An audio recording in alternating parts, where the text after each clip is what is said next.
আমাদের পর্যটন শিল্পের কি দুরবস্থা খেয়াল করেন যে একটি আগুনে পুড়ে গেল 50টার বেশি রিসোর্ট এবং রেস্টুরেন্ট।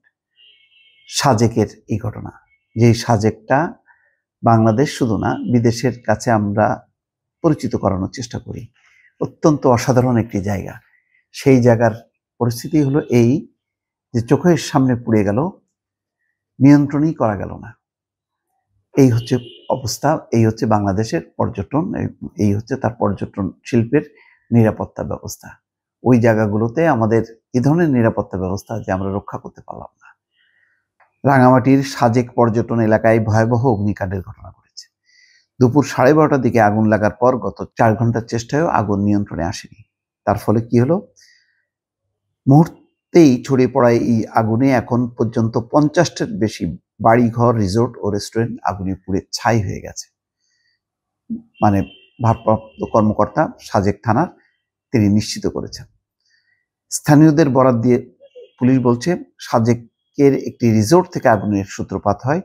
তাৎক্ষণিকভাবে সেনাবাহিনী এবং স্থানীয়রা আগুন নিয়ন্ত্রণের চেষ্টা চালায়। তবে পানির সংকট থাকায় আগুন নেভাতে বেগ পেতে হচ্ছে ফায়ার সার্ভিসকে। বোঝেন অবস্থা। এরকম একটা জায়গায় যেখানে দেশি বিদেশি পর্যটকরা হাজির হয়, সেখানে পারা গেল না। এমন না যে প্রাকৃতিকভাবে যেটা আমরা ক্যালিফোর্নিয়ায় দেখলাম ভয়াবহ দাবানল, তেমন ঘটনা না। একান্তই একটা শর্ট সার্কিট থেকে হয়তো কোনো এক রিসোর্ট থেকে ঘটনার সূত্রপাত, সাথে সাথে পুড়ে গেল আশেপাশে, ঠেকানো গেল না। তার মানে অন্যান্য রিসোর্টেও সেই আগুন নিয়ন্ত্রণের ব্যবস্থা নেই।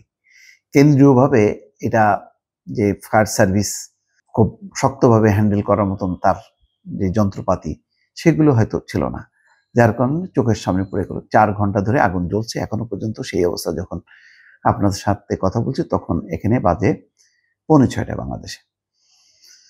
বেলা 1টার দিকে আগুন লাগে বলে জানা গেছে। একটি রিসোর্টের বৈদ্যুতিক শর্ট সার্কিট থেকে আগুনের সূত্রপাত হয় বলে প্রাথমিকভাবে মনে করা হচ্ছে। এখনো পর্যন্ত এই ঘটনায় কোনো হতাহতের খবর পাওয়া যায়নি।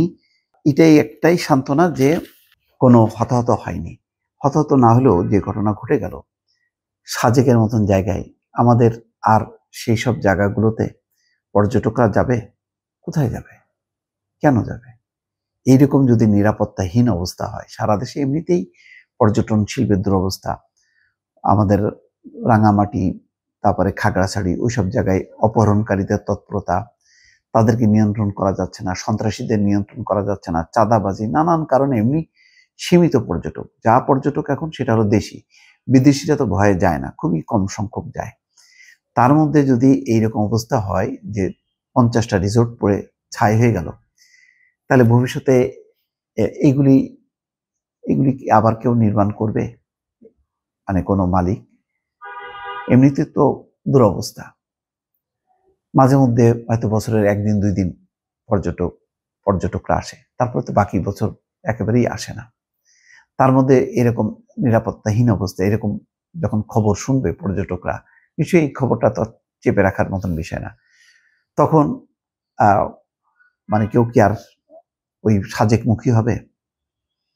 দর্শক, অনেকগুলো চিন্তা, অনেকগুলো পরিস্থিতি, যেগুলো আসলে তুলে ধরতে কষ্ট লাগে, কিন্তু বলতে বাধ্য হচ্ছি যে সত্যি আমরা এত বছরেও আমাদের পর্যটন শিল্পকে আমরা আগাইতে পারলাম না। সেই কক্সবাজার, সেন্ট মার্টিন বলেন, তারপরে পার্বত্য এলাকাগুলো আমাদের অসাধারণ টুরিস্ট স্পট হতো, কিন্তু সন্ত্রাস, সেই উপজাতি বাঙালি সংঘাত, নানান কারণে সন্ত্রাস উপদ্রুত এলাকা বলা যায়। তার মধ্যে আবার হচ্ছে এই নিরাপত্তাহীনতা, পর্যাপ্ত ব্যবস্থা নেই।